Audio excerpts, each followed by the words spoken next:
Allah berfirman, wa ma khalaqatul jinna wal insa illa liya'budun, dan tidaklah aku ciptakan jin dan juga manusia melainkan agar mereka beribadah kepadaku. Jadi inti tujuan diciptakannya kita adalah agar kita betul-betul mengabdi kepada Allah. Kita memurnikan ibadah hanya kepada Allah Subhanahu wa taala, bukan tujuan yang lainnya. Ya, maka tentunya di hari kiamat kelak Allah akan memintakan pertanggungjawaban kepada kita tentang bagaimana ya ibadah yang kita lakukan. Maka ma'asyiral muslimin wal muslimat rahimani wa rahimakumullah, dan kita tahu bahwa seorang tidak akan mungkin bisa beribadah kepada Allah Subhanahu wa taala dengan benar melainkan dengan kita memiliki ilmu agama. Ya, melainkan kita belajar. Makanya nikmat belajar itu adalah nikmat yang paling besarnya. Kemudian ma'asyiral muslimin wal muslimat rahimani wa rahimakumullah, insyaallah kita akan kembali melanjutkan kajian kita di dalam kitab At-Tauhid alladzi huwa haqqullahi 'alal 'abid. Kitab tauhid yang ini merupakan haknya Allah atas hamba-hambanya. Insyaallah kita akan masuk di bab yang ke-8 atau bab ke-9. Penulis kitab membuat babu man tabarraka bi syajaratin aw hajarin wa nahwihima. Bab yang menjelaskan tentang hukum seorang yang tabarraka. Tabarraka itu maksudnya adalah melakukan tabarruk, mencari berkah, ngalap berkah. Dengan apa? Bisyajaratin, dengan pohon, au hajarin atau batu, wa nahwihima, dan yang semacamnya. Ya, pohon, batu atau tempat tertentu dianggap di situ banyak keberkahannya, gitu ya, atau mungkin bangunan tertentu. Nah, Syekh di sini ya akan menjelaskan kepada kita perihal masalah ini. Ya, apa itu tabarruk tadi? Tabarruk itu atau barokah. Jadi orang tabarruk itu mencari berkah. Apa itu berkah? Para ulama menyebutkan bahwa berkah secara bahasa ini memiliki dua makna.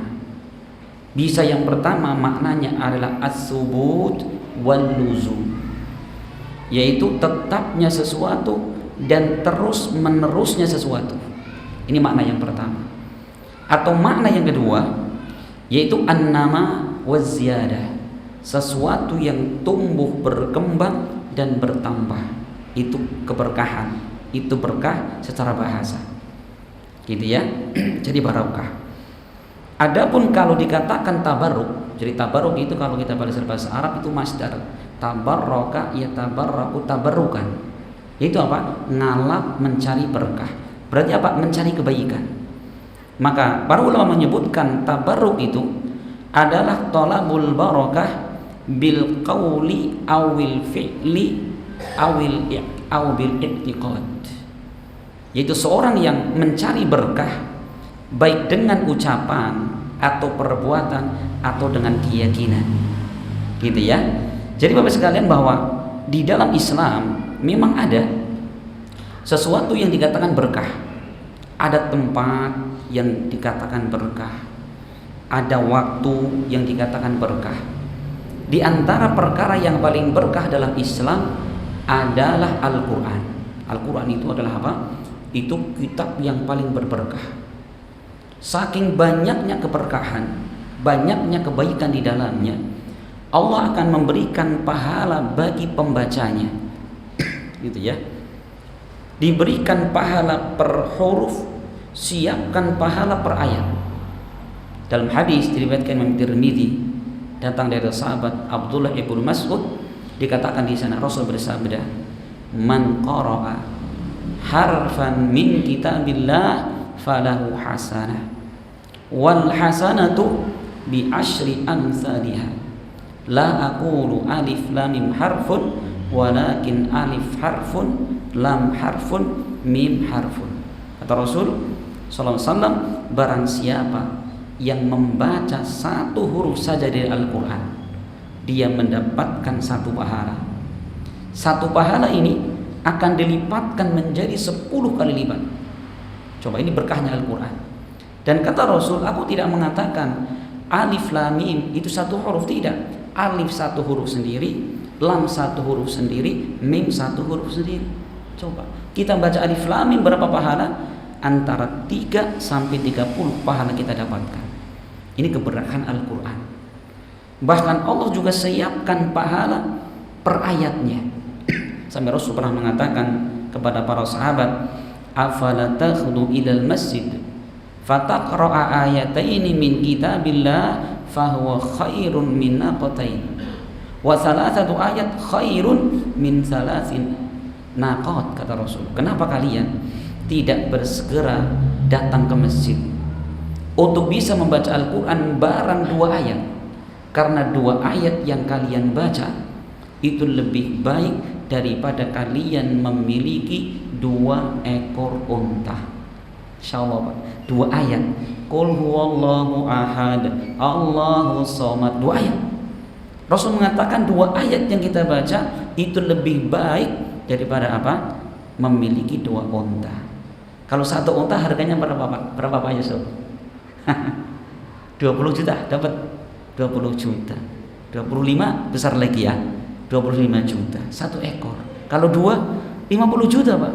Kita membaca qul huwallahu ahad Allahu somad itu lebih baik, kata Rasul. Khair itu lebih baik, bukan sama dengan, lebih baik daripada kita ngantongin 50 juta Pak. Kantong kita nggak cukup Pak. Cuma 2 ayat. Nah, ini keberkahan Al-Quran. Makanya orang kalau mencari berkah ber-Al-Quran boleh. Kenapa? Memang Allah dan Rasulnya ini apa? Menjadikan Al-Quran berberkah. Boleh. Itu ya. Nah, contoh lagi, Bapak, yang berberkah itu seperti para nabi. Para nabi itu berkah di situ. Maka di dalam surat Maryam ketika Allah menjelaskan tentang Nabi Isa alaihissalam, ketika Nabi Isa masih bayi merah, maka Nabi Isa dijadikan Allah bisa berbicara. Apa kata Nabi Isa? Qala inni abdullah ataniyal kitab wa ja'alani nabiyya wa ja'alani mubarakan aina ma kuntu. Aku adalah hamba Allah. Allah berikan kepadaku kitab dan Allah menjadikanku sebagai seorang nabi dan Allah menjadikanku berberkah dimanapun aku berada. Para nabi itu makhluk berberkah. Kenapa? Saking banyaknya kebaikan. Gitu ya. Nah, ini tadi tentang person yang berberkah. Ada di sana tempat yang berberkah. Seperti apa? Masjid Nabawi. Dalam hadis Bukhari Muslim Rasul mengatakan, salatun fi masjidi hada khairun min alfi salatin fi ghairiha illa masjidal haram. Kata Nabi, salat di masjidku ini, Masjid Nabawi yang ada di Madinah, itu lebih afdal dari 1000 kali lipat salat di tempat yang lain kecuali Masjidil Haram yang ada di Makkah. Jadi kita sholat di sana sekali Pak, sekali saja sholat subuh 2 rakaat. Itu pahalanya ya lebih afdal daripada kita sholat di masjid ini 1000 kali. Ini tempat berkah. Kecuali kata Rasul Masjidil Haram. Kalau Masjidil Haram apa keutamaannya? Salatun fi Masjidil Haram afdal min mi'ati alfi salatin fi ghairiha. Salat di Masjidil Haram yang ada di Makkah itu lebih afdal daripada 100.000 kali sholat di tempat yang lain. Kita sholat di sana sekali cuma 2 rakaat subuh, itu lebih afdal daripada kita sholat 100.000 kali di masjid yang kita ada di sini. Jelas kan? Ini pahalanya Allah lipat-lipatkan. Sudah, berarti kalau gitu kita nabung untuk haji umroh, iya terus. Itu ya, nabung. Masya Allah ya. Walaupun mungkin kita dikatakan sebagai haji bonteng, gitu Pak. Kenapa kebone enteng? Gitu ya. Apa itu? Iya kan, ada, saya pernah dengar itu lah, itu mah haji bonteng. Apa nanam bonteng? Mungkin saya tidak, kebone enteng gitu. Dijual untuk haji. Masya Allah, itu mulia. Gitu ya. Masya Allah. Itu sekalian. Jadi itu adalah tempat yang Allah berkahi. maka boleh kita datang ke situ sengaja untuk mencari berkah di situ. Dengan apa? Beribadah, sholat di dalamnya. Atau kita ada masjid-masjid yang lain tempat berkah itu. Seperti waktu yang Allah berkahi, yaitu apa? Seperti bulan Ramadan. Allah menamakan bulan Ramadan terutama di malam Lailatul Qadar. Allah mengatakan inna anzalnahu fi lailatin mubarakah. Sesungguhnya kami turunkan Al-Quran itu apa? Fi lailatin mubarakah, di malam yang penuh dengan berkah. Itu Allah menamakan itu berberkah. Ini Bapak sekalian, jadi kalau seorang mencari berkah, nalak berkah di dalil-dalil kita sebutkan, masyru', disyariatkan. Minta berkah, mencari berkah dengan Al-Quran disyariatkan. Mencari berkah dengan para nabi disyariatkan. Mencari berkah sholat di dua tempat tadi disyariatkan. Atau kita apa? Mencari berkah, kemanfaatan, kebaikan di malam Lailatul Qadar juga disyariatkan. Nah sekarang yang menjadi masalah itu kalau ada orang mencari berkah dengan pohon. Ada pohon tertentu dianggap itu banyak berkahnya. Gitu ya. Ada batu tertentu dianggap ada berkahnya di situ, sehingga orang-orang berdatangan, berduyun-duyun datang ke situ. Nah ini yang masalah dipermasalahkan penulis kitab di sini. Itu ya. Jadi inti Bapak sekalian bahwa mencari berkah kepada sesuatu yang tidak disyariatkan tadi, ya, itu apa hukumnya? Ingin penulis ini menjelaskan itu ada termasuk perbuatan syirik kepada Allah Subhanahu wa taala. Ya, termasuk perbuatan syirik kepada Allah Subhanahu wa taala. Tidak ada kita sebutkan. Nah, sekarang permasalahannya ini syirik akbar atau syirik ashar. Maka para ulama menjelaskan jika yang dia inginkan mencari berkah dengan pohon tertentu atau batu tertentu atau tempat tertentu yang dia meyakini bahwa pohon inilah yang mendatangkan manfaat atau bisa menghilangkan bahaya, syirik akbar. Karena dia menganggap bahwa ini yang menjadikan apa kita selamat, atau ini yang menjadikan kita itu kaya dan lain sebagainya. Perhatikan, kenapa? Itu menghilangkan Allah Subhanahu wa taala.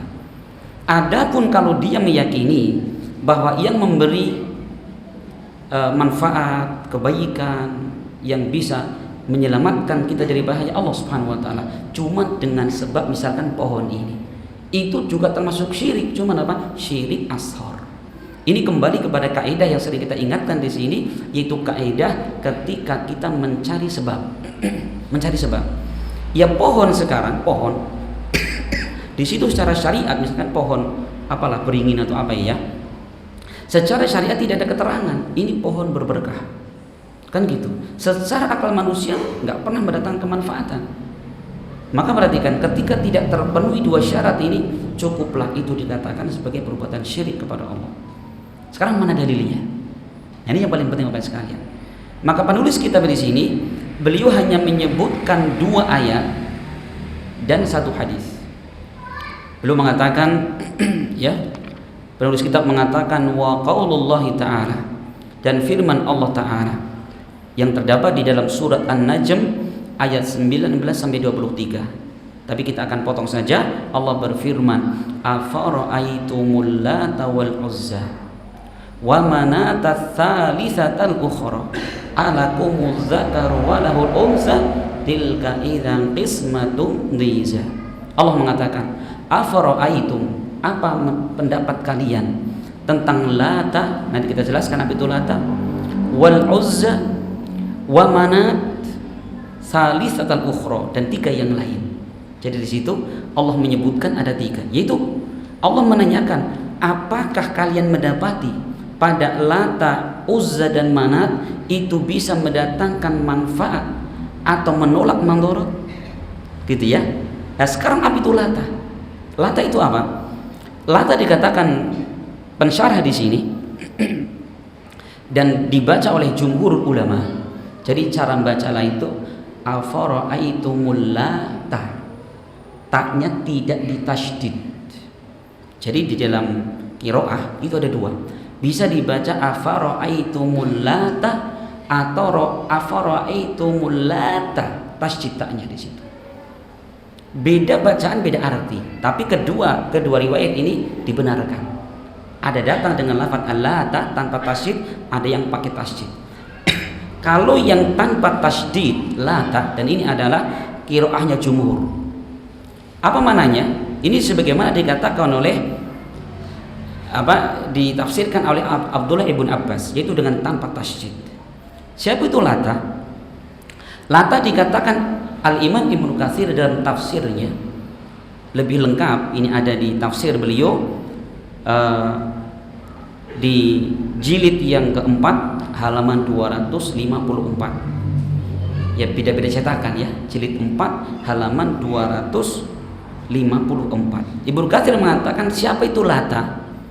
Kanat sakhratan bayda'a manqushatan wa 'alaiha baitun bit-Taif lahu astar wa sanadah wa haulahu fina'un mu'adhamun 'inda ahli Taif.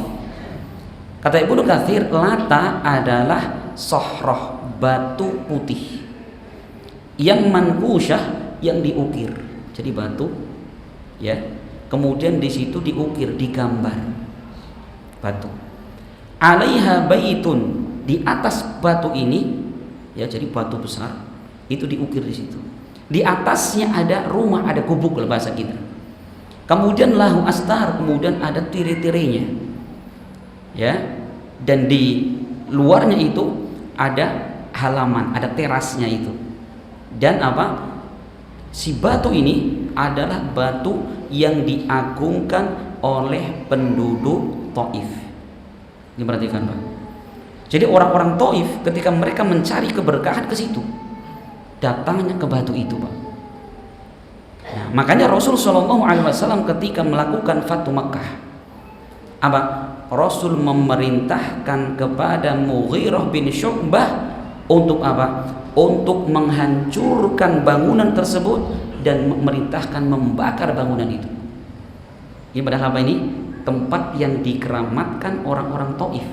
Batu di atasnya dibangun gubuk, Pak. Mereka ada keperluan datang ke situ, mereka lagi takut datang ke situ, nyari berkah di situ.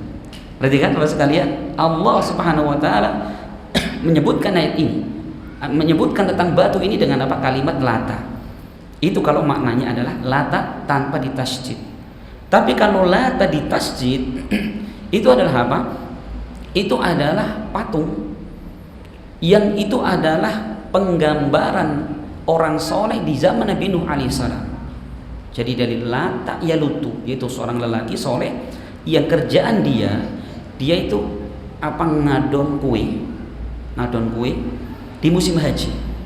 Dia adon sendiri, modal sendiri, masak sendiri, bagikan sendiri gratis kepada jamaah haji tanpa terkecuali.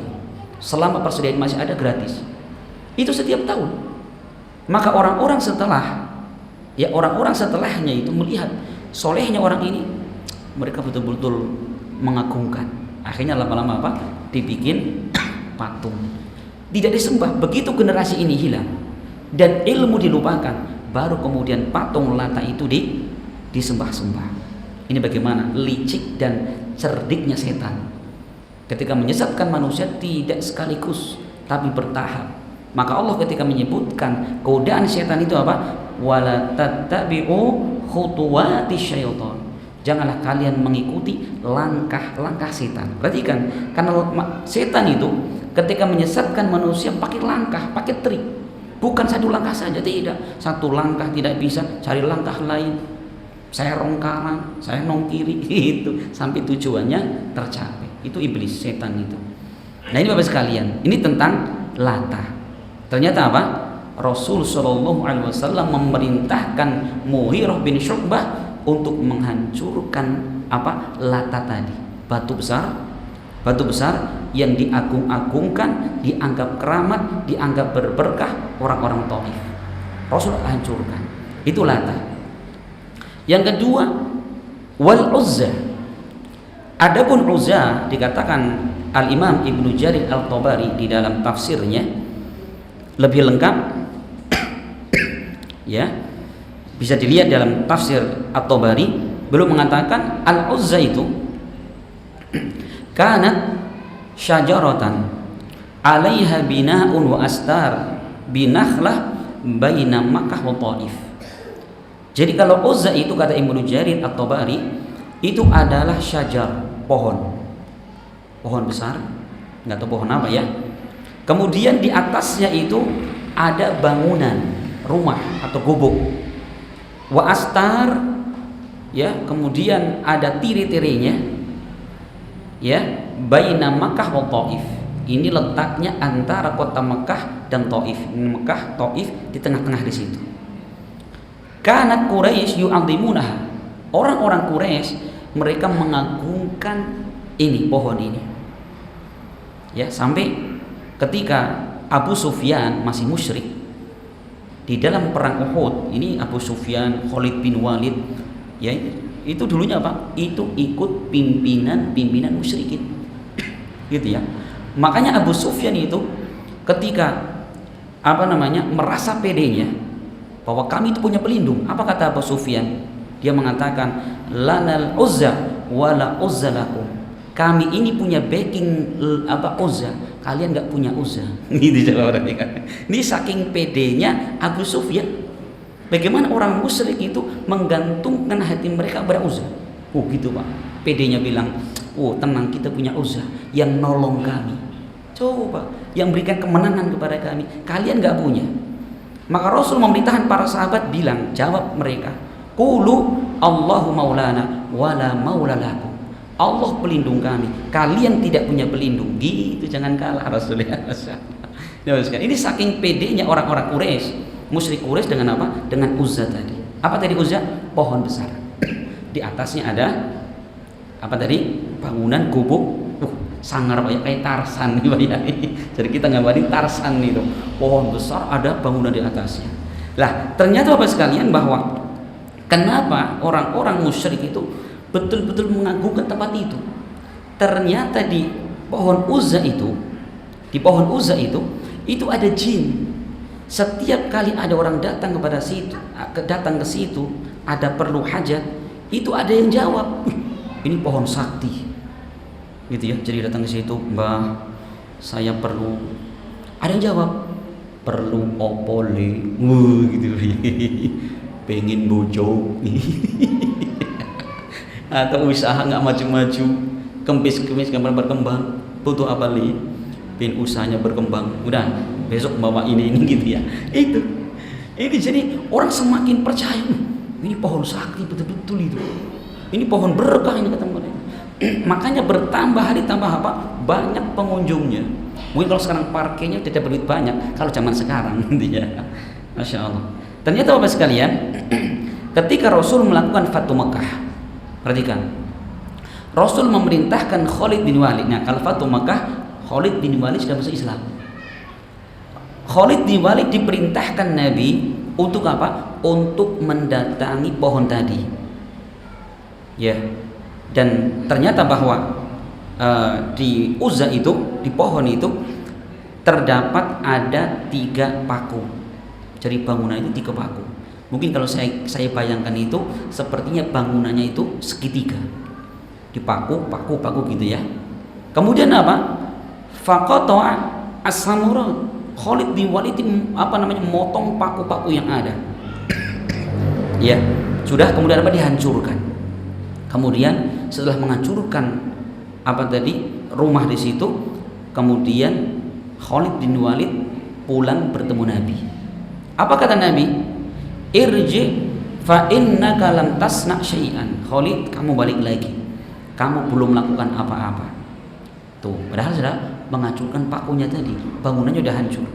Kemudian apa? Khalid bin Walid berangkat lagi. Falamma absaratu sanada, maka ketika jin di situ melihat Khalid, ya, am'anu minal jabal wa hum yaqulun. Jadi pelayan penjaga itu, juru kuncinya itu, mereka menghalangi Khalid. Seraya mengatakan, ya Uzza, ya Uzza, ya, hai Uzza, hai Uzza. Maka apa? Khalid itu mendatangi orang apa tadi? Si suara tadi. Faida imra'atun uryanah nasyiratun sya'raha. Tiba-tiba Khalid mendapati ada wanita telanjang, rambutnya terurai ke belakang. Genderuwo. Jadi Khalid mendengar ya Uzza gitu. Bukannya lari Khalid, Pak. Mungkin kalau kita yang itu kabur gitu, Pak. Masya Allah. Khalid begitu dengar ya Uzza kan misterius ini. Suara misterius. Apa yang lakukan Khalid? Khalid mendatanginya. Kemudian apa? Khalid radhiyallahu anhu, beliau ngambil pedangnya dan kemudian ditebaskan kepada jin tersebut, gitu ya, mati jinnya itu. Begitu pulang kepada Rasul mengkabarkan, Rasul mengatakan tilkal Uzza, itulah Uzza yang Allah sebutkan dalam Al-Quran. Perhatikan. Jadi dalam hal ini saya tanya sekarang, perbuatan Rasul memerintahkan Khalid bin Walid dan juga Mughirah bin Syu'bah untuk menghancurkan Lata dan Uzza, itu menunjukkan Rasul ridho dengan adanya Lata dan Uzza atau tidak ridho? Tidak ridho. Perhatikan. Maka Rasul telah dihancurkan. Coba perhatikan. Inilah kata seorang pemimpin ya, berdiri atas tauhid. Perkara-perkara yang bisa menghancurkan akidah di bumi hanguskan. Nah, gitu. Itu yang kedua. Adapun yang ketiga, wa manat. Apa itu manat? Ya, manat itu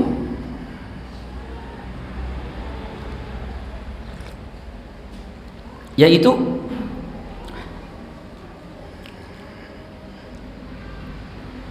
dikatakan bahwa arti manat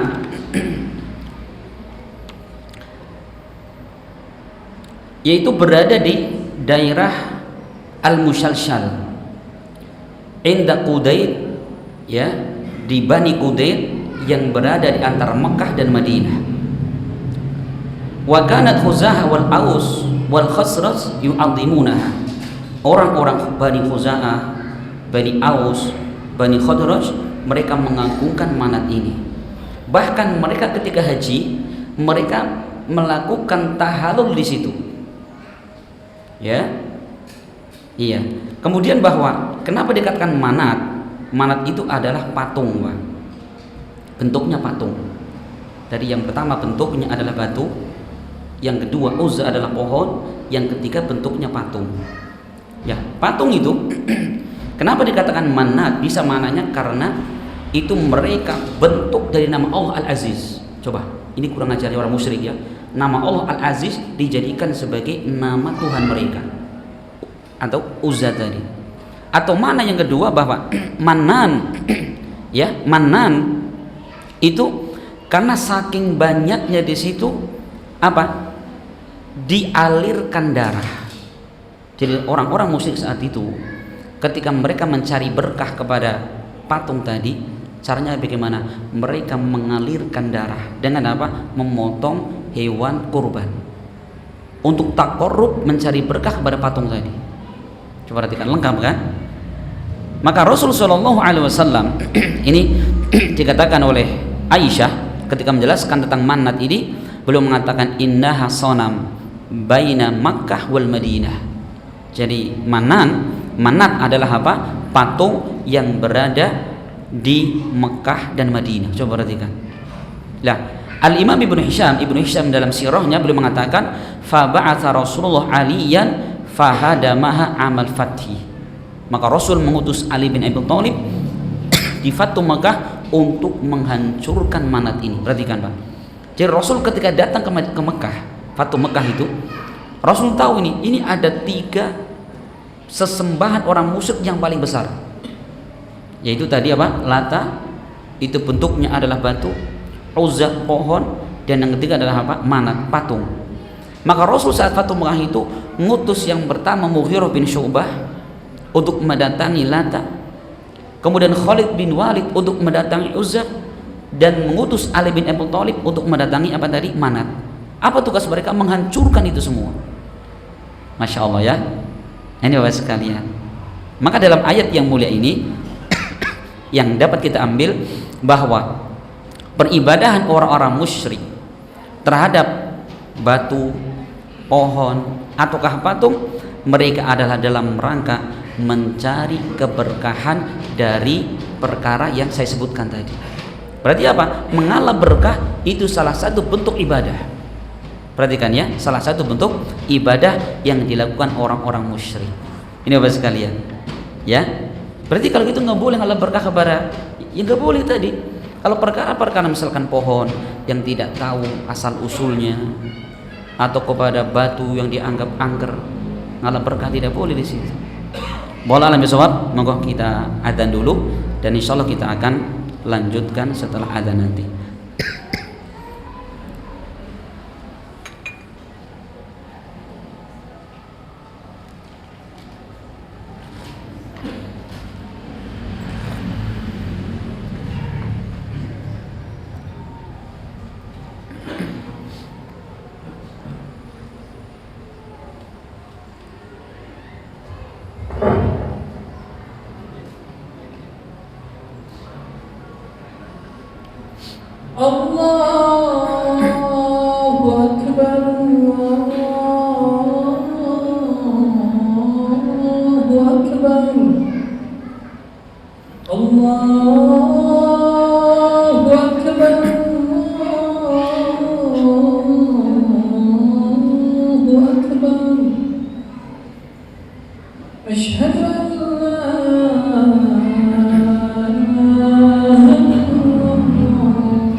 Bismillah. Jadi saya simpulkan Bapak sekalian bahwa ayat yang dinukilkan penulis kita, ya, kecocokannya dengan bab ini, itu bab mencari berkah kepada pohon atau batu. Dikatakan di sini wa mutabaqatul ayati litarjamah min jihati anna ubada hadhil awsan innama kanu ya'taqiduna husulal barakati minha bita'dhimiha wa du'aiha wal isti'anati biha wal i'timadi 'alaiha fi husuli ma yarjunahu minha. Bahwa kesesuaian ayat ini dengan bab adalah dari sisi bahwa orang-orang yang menyembah kepada sesembahan-sembahan tadi, baik batu, pohon ataukah patung tadi, mereka berkeyakinan untuk apa? Untuk mendapatkan keberkahan di situ. Dengan apa? Dengan mengagungkannya, berdoa kepadanya, dan meminta bantuan kepadanya. Dan mereka bersandar kepada sesembahan tadi untuk mendapatkan apa yang mereka harapkan. Perhatikan ya, diperhatikan. Jadi ini Bapak sekalian, maka setiap orang yang mereka mengambil berkah dengan tadi saya sebutkan tadi, pohonkah atau mungkin gua, didatangi karena katanya, atau petilasan. Itu petilasan Pak. Dulu ada tokoh atau orang kaya misalkan lewat, sekedar lewat, duduk di situ, habis itu pergi lagi. Akhirnya apa? Orang datang ke situ mencari apa? Keberkahan, biar dapat jodoh, biar bisa bayar utang, rizkinya lancar. Apa ada Pak? Saya pernah dapati Pak, masya Allah gitu ya. Itu ada bukit kecil lah, kecil. Cuman ada pohon di situ. Persis banget itu. Bukit kecil, ada batu-batunya, ada pohonnya. Di bawah pohon itu ada gubuk. Gitu ya, ada gubuk gitu. Jadi dia itu penjual kambing Pak. Dia cerita, dia punya utang 20 juta, gak bisa bayar. Akhirnya datang ke situ 3 hari 3 malam di situ. Iktikaf di situ Pak. Iktikaf. Bukan di masjid, iktikaf duduk gitu. Di malam itu teman kita datang itu. Pas waktu menjelang maghrib, udah gelap gitu Pak. Orang ini berharap semoga ini malam terakhir ada solusi. Solusinya orang datang jenggotan Pak, datang ke situ. Kira ini setan ya teman kita gitu. Ditanya diajari di situ. Pak kenapa cerita dia? Punya utang 20 juta. Dia nasihati Pak, pergi dari sini Pak, pulang saja Pak, nggak ada manfaatnya. Dikasih uang 20.000 sana pulang dia gitu. Jadi solusinya 20.000 itu, bukan dari setan yang dia cari kan ya. Masya Allah, ini orang harus sudah rusak. Makanya yang namanya syirik itu dikatakan Syekh Muhammad bin Sulaim At-Tamimi dalam Muqaddimah Qaidul Arba belum mengatakan la Allah ayukhallisaka min hadhil syabakah. Semoga Allah menyelamatkan kalian dari ngeri dan bahayanya jaring ini, yaitu jaring kesyirikan. Jadi beliau menggambarkan bahwa syirik itu seperti jaring. Bagaimana Pak? Kita jaring ikan Pak ya, ikan jaringan gini, ikan nempel mungkin baru siripnya, baru kena sirip atasnya, ikan meronta-ronta, tambah ronta-ronta, tambah apa? Tambah terjerat. Itu Pak sama. Seorang kalau sudah terjatuh dalam syirik kepada Allah, tidak sekadar bertobat kepadanya, terus berkubang di situ, semakin gak karuan. Bisa sampai berkesimpulan bahwa mohon maaf, kotoran kerbau dikatakan sebagai apa? Berkah. Kotoran gurunya dianggap berkah. Gitu. Ini masuk akal gitu Pak. Ini berarti kan ya. Jadi kesyirikan kalau sudah masuk, naudzubillah, itu diibaratkan dengan apa? Dengan jaring tadi. Sekali masuk susah sekali keluarnya. Bahkan apa? Menghilangkan akal sehat. Menghilangkan akal sehat. Kamu Bapak sekalian, kita baca satu hadis. Mohon maaf ya. Qala al-musannif, berkata musannif, an Abi Waqid al-Laitsi qala. Dari sahabat Abu Waqid al-Laitsi belum mengatakan, kharajna ma'a Rasulillah ila Hunain. Suatu ketika kami keluar bersama Nabi di dalam perang Hunain. Wa nahnu hudatsa'u ahdin bi kufrin. Dan kami saat itu baru dekat sekali dengan masa-masa kekafiran. Maksudnya apa? Baru masuk Islam. Kemudian walil musyrikina sidratun yakufuna indaha wa yanuduna biha aslihatahum yuqalu laha dzatu anwad. Kata beliau, kami saat itu baru masuk Islam, belum banyak ilmunya. Sedangkan orang-orang musyrik, mereka punya sidrah, yaitu pohon bidara besar. Yang orang musyrik ini menjadikan pohon bidara itu yakufuna indaha, mereka iktikaf, berdiam diri di situ, nyari berkah di situ. Wa yanutuna biha aslihatahum, dan mereka menggantungkan pedang-pedang mereka di pohon bidara ini. Apa tujuannya? Nyari berkah, cari kebaikan biar pedangnya ampuh. Kalau misalkan penjual cilok, mungkin toek-toeknya gantung di situ, biar laris. Atau tukang mancing, mungkin apa? Pancingnya taruh situ, biar dapat. Pertama dapat pampers, plastik gitu ya. Insya Allah Pak, kalau kita mancing di Citandui cepet dapat Pak. Gitu ya. Dapat pampers yang pertama itu. Plastik gitu ya. Ini jadi orang musyrik, masya Allah, mereka menjadikan pohon itu apa? Pohon keberkahan.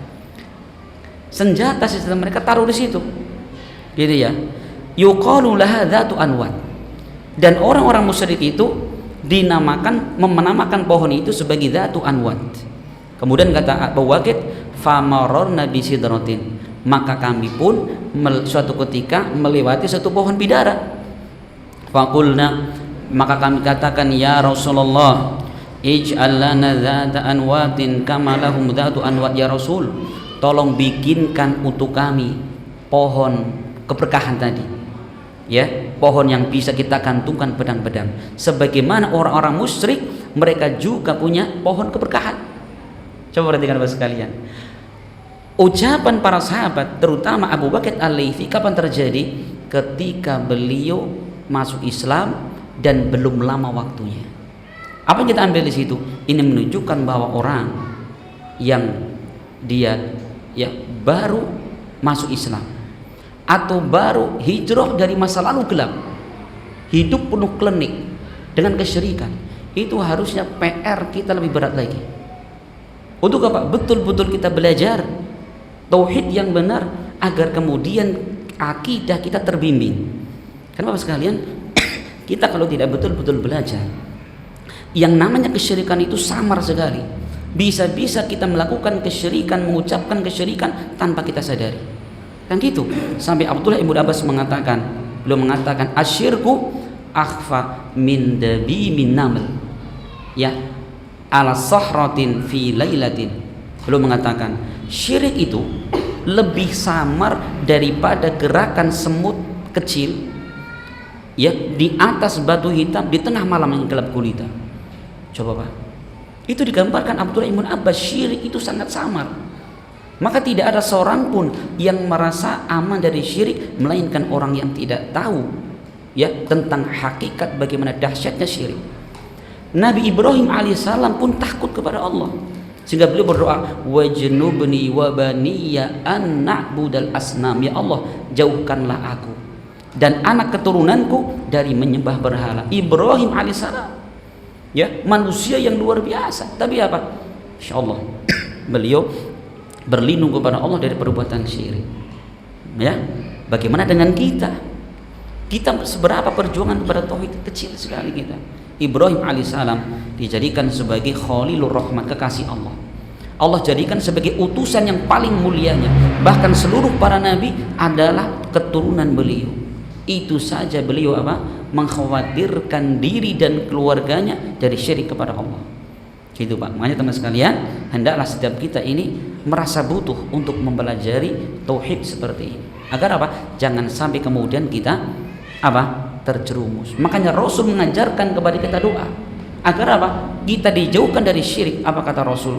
Allahumma inni a'udzubika an usyrika bika wa ana a'lam wa astaghfiruka fima la a'lam. Rasul mengatakan, ya Allah, aku berlindung kepada Engkau untuk aku berbuat syirik kepada Engkau dalam keadaan aku mengetahui, dan aku memohon ampun kepada Engkau aku berbuat syirik dalam keadaan aku tidak tahu. Berarti kan ini berarti luar biasa bahwa syirik itu bisa kita perbuat dalam keadaan kita tidak sadar. Padahal sudah kita jelaskan syirik itu dosa yang paling besar. Allah yang maha merahmati, Allah yang maha pengampun, tapi giliran kalau ada orang mati membawa dosa syirik, Allah tidak pernah mengampuni.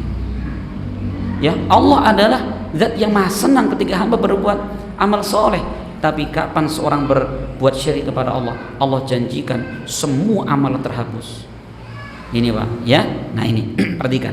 Maka beliau mengatakan, kami minta kepada Rasul, ya Rasul, tolong bikinkan untuk kami apa? Pohon keberkahan sebagaimana mereka memiliki. Faqala Rasulullah, maka Rasul menjawab, Allahu Akbar. Perhatikan, ini kalimat pengingkaran. Ya, ketika ada seorang ya dia menyekutukan Allah kan gitu ya. Perhatikan. Maka Rasul apa? Mensucikan Allahu Akbar, Allah Maha Besar. Innaha sunan, sungguh ini adalah sunnah, ada satu jalan. Itu apa? Jalannya Bani Israel. Qultum ya, ini adalah jalan yang kalian ucapkan. Walladzi nafsi biyadih, maka demi Allah yang jiwaku ada pada tangannya. Ya, kama qalat Bani Israil Musa, ini persis seperti ucapan yang dikatakan Bani Israel kepada Musa alaihissalam. Ketika apa? Ketika Bani Israel mengatakan kepada Musa, ij'al lana ilahan kama lahum alihah qala innakum qaumun tajhalun. Bani Israel mengatakan, ya Musa, tolong bikinkan untuk kami sesembahan selain Allah sebagaimana Fir'aun, orang-orang musyrik, mereka juga punya banyak sesembahan. Apa kata Nabi Musa? Innakum qaumun tajhalun, sesungguhnya kalian adalah kaum yang bodoh. Perhatikan, Rasul ketika mendengarkan sahabat tadi minta dibikinkan apa tadi? Dibikinkan pohon keberkahan. Apa Rasul ngasih udzur memaafkan? Tidak. Rasul mengingkari dengan keras. Allahu Akbar. Perbuatan kalian ini ada pendahulunya. Siapa? Orang-orang musyrik. Atau umatnya Nabi Musa alaihissalam minta kepada Musa. Beda istilah. Kalau umatnya Muhammad minta kepada Rasul dibikinkan pohon keberkahan, tapi kalau Bani Israel minta kepada Musa sesembahan langsung selain Allah. Sama kan? Nah ini Rasul saat itu apa? Mengingkari, tidak ngasih udzur. Tidak ngasih udzur, mengingkari. Dan Rasul mengatakan kemudian la tarkabunna sunana man kana qablakum. Sungguh kalian akan mengikuti jalan orang-orang sebelum kalian, shibran bi shibrin wa dhira'an bi dhira'in hatta law dakhalu ala juhra dhabbin la dakhaltumuh. Sungguh kalian akan mengikuti jalan orang-orang sebelum kalian, sejengkal demi sejengkal, sehasta demi sehasta, sampai pun ketika mereka masuk ke lubang biawak kalian akan mengikutinya. Ini Bapak sekalian, ini Rasul mengkabarkan bahwa kaum muslimin itu apa? Itu akan mengikuti. Ini bahaya dan ngerinya taklid di situ, Pak. Ya Rasul mengkabarkan, makanya hati-hati. Rasul jauh-jauh hari sudah memperingatkan kita jangan pernah kita tasyabuh menyerupai ahlul kitab. Ya, iya. Man tasyabbaha biqaumin fahuwa minhum. Barang siapa menyerupai suatu kaum maka dia termasuk dari kaum tersebut. Enggak boleh. Gitu ya. Kadang-kadang kita itu gimana sih? Melihat misalkan orang-orang Nasrani, mereka mengagungkan nabinya Nabi Isa alaihissalam dengan apa? Dengan memperingati hari kelahirannya. Kita jangan kalah dong. Gitu ya. Mereka punya tahun Masehi. Setiap tanggal 1 Januari mereka rayakan. Jangan kalah kita dong. Ikut terus kita itu. Ya, kita punya anak umur setahun. Diperingati yuk biar ini mengingatkan. Kita ikut lagi sekarang. Ya, ulang tahun nikah gitu. Nanti ulang macam-macam gitu ya. Itu jadi sekalian. Itu adalah langkah-langkah akan apa? Menyerupai mereka. Maka Islam luar biasa. Ya, memperingatkan kita semua. Ini Bapak sekalian, yang pertama kita ambil dari faedah hadis ini yaitu bahaya taklid. Yang kedua, hadis ini menunjukkan tentang apa? Bahaya kebodohan, kejahilan. Bahkan kata para ulama bahwa sebab terjadi kesyirikan setidaknya ada 4. Perhatikan Pak. Para ulama menyebutkan di antaranya Ibnu Qayyim bahwa sebab terjadi kesyirikan ada 4. Yang pertama adalah karena jahil, kebodohan. Ya, kebodohan. Rata-rata orang yang mereka ya terjerumus dalam kesyirikan, bahkan mereka membela mati-matian dan mereka memusuhi dakwah tauhid, keumuman mereka karena kebodohan. Mungkin di antara kita pernah musuhi dulu kan, sadar sekarang itu kan pas bodoh kita dulu. Yang pertama. Yang kedua taklid, karena mengikuti orang-orang sebelumnya. Makanya dalam Islam luar biasa. Makanya di dalam Islam itu kita dituntut beragama dengan ilmu. Apa itu ilmu? Ma'rifatul haqqi bidalilih. Kita mengenal kebenaran dengan dalil-dalilnya. Perhatikan. Ini harus ada ini dengan dalilnya. Ini yang kedua. Kemudian sebab kesyirikan yang ketiga yaitu al-ghulu fis sholihin, ekstrim berlebihan terhadap orang-orang soleh. Tadi seperti Lata. Mereka bisa menyembah Lata itu prosesnya panjang. Mereka sebenarnya awalnya itu adalah mengenang jasa orang-orang baik. Makanya hati-hati. Ya, Islam bukannya melarang kita memuliakan orang-orang soleh, tidak. Cuman kalau sampai ekstrim digambar mereka dipasang di tempat ibadah kita, dibikin patung. Nah itu perhatikan, ini bisa mengantarkan kepada kesyirikan. Ini yang ketiga adalah apa? Adalah ekstrim berlebihan terhadap orang-orang soleh. Sedangkan yang keempat sebabnya adalah apa? Menyerupai orang-orang kafir. Ini 4 sebab kesyirikan. Maka hendaklah setiap kita itu berhati-hati. Atau yang kelima yaitu mengagungkan terhadap apa? Peninggalan. Perhatikan ya. Jadi peninggalan itu ya sebenarnya kalau cuman untuk ingat gak sama masalah kan gitu. Cuman di masa Umar bin Khattab ketika dulu di zaman Rasulullah ketika orang-orang pernah berbaiat tahta syajarah kan gitu ya. Di masa Umar itu sudah banyak orang sengaja datang ke pohon tadi. Itu dulu pas zaman Rasul kan ada beberapa orang itu berbaiat di hadapan Nabi di bawah pohon. Maka Allah mengatakan, dan orang-orang yang baiat tahta syajar, di bawah pohon. Di masa Umar ini sudah mulai banyak orang berdatangan berduyun-duyun mengenang tempat itu. Bagaimana yang dilakukan Umar? Umar memerintahkan untuk merobohkan pohon tersebut. Ini kenapa ini bahaya ini? Yaitu karena mereka akan mengagungkan peninggalan-peninggalan, petilasan-petilasan, gitu ya. Maka dihilangkan sama Umar, akan jangan sampai kemudian di kemudian hari dijadikan sebagai sesembahan selain Allah Subhanahu wa taala. Maka kalau kita perhatikan Bapak sekalian, pertama kali adanya patung di Mekah. Ingat gak kisahnya?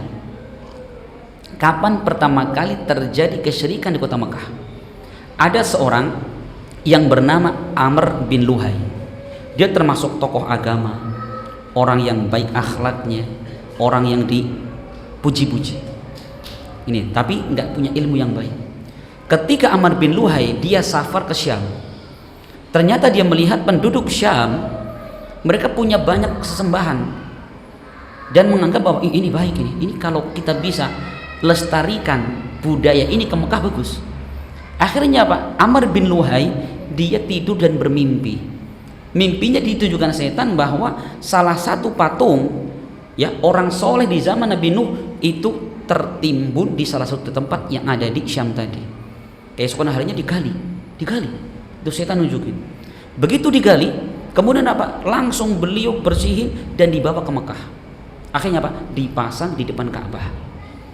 Lama kelamaan beranak pinak gitu, bikin patung-patung tadi sampai berjumlah 360. Apa yang pertama kali? Yaitu bahwa Amr bin Luhai menganggap bahwa itu adalah itu adalah mengagungkan peninggalan orang zaman dahulu. Perhatikan Bapak sekalian. Makanya kita jangan bergampangan itu ya. Kadang-kadang kita ini punya nenek moyang kita. Masya Allah. Ini kalau kita betul-betul tidak berhati-hati, naudzubillah, bisa-bisa yang terserang bukan kita, namun anak cucu kita. Maka insya Allah nanti ada bab khusus yang menjelaskan bagaimana bahaya ketika seorang ekstrim dan berlebihan ketika mengagungkan kepada orang-orang yang soleh. Kemudian Bapak Ibu sekalian yang bisa kita sampaikan, ada pertanyaan? Ada. Atau jamaah dulu yang ada di sini? Yang offline dulu, yang online mana nanti pertanyaan? Nggak ada ya? Coba ada pertanyaannya di situ. Enggak, Pak.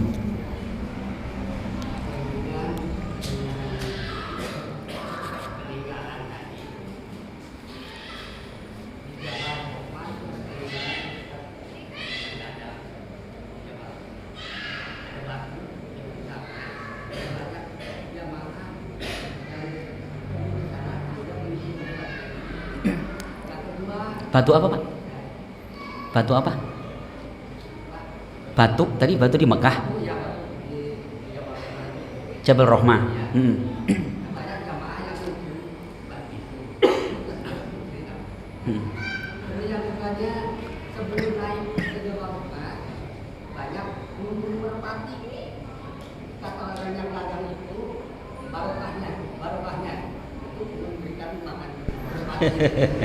Masya Allah.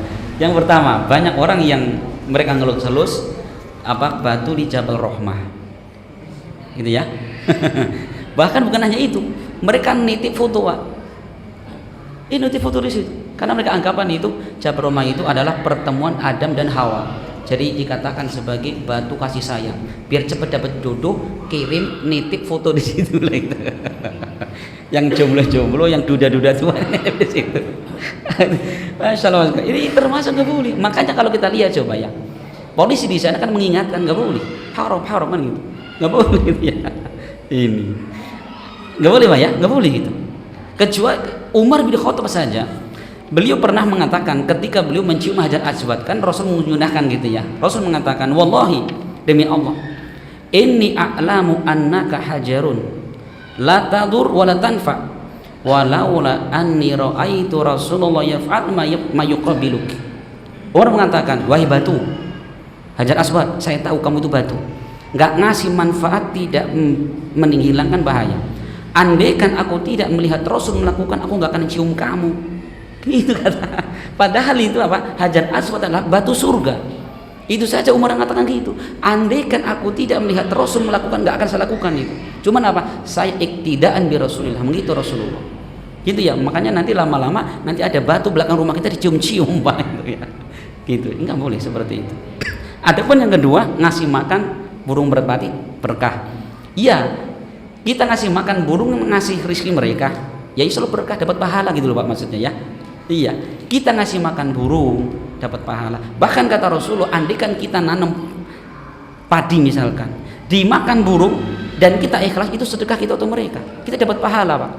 Apalagi burung di tanah haram kan gitu ya, kita ngasih makan tentunya kebaikan gitu Pak. Seperti kita punya burung di kandang kasih makan, insya Allah dapat pahala gitu Pak ya. Nah itu beda Pak. Gimana, ada pertanyaan? Sudah habis waktunya. Assalamualaikum Ustaz. Salam. Dalam surat An-Najm ayat 20 disebutkan manat. Apakah maknanya patung perempuan yang dipertuhankan oleh kaum musyrikin saat itu? Iya, jadi bahwa manat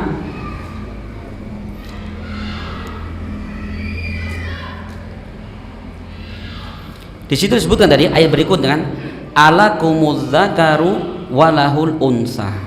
Ibnu Katsir mengatakan ataj'aluna lahu waladan, apakah kalian menjadikan untuk Allah anak, ya, wa taj'aluna walahu unsa, dan engkau menjadikan untuk Allah anak perempuan, wa tahtaruna lakumudz dzukur, dan kalian milih untuk kalian anak perempuan, untuk Allah perempuan gitu loh. Itu maksud. Jadi manat itu maksudnya adalah Tuhan yang perempuan itu. Iya, itu ada penafsiran para ulama seperti itu. Betul. Wallahu a'lam bishawab.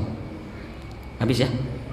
Mungkin Bapak sekalian sudah 7:30, semoga bermanfaat dan kita akhiri subhanakallahumma bihamdik asyhadu an la ilaha illa anta astaghfiruka wa atubu ilaik.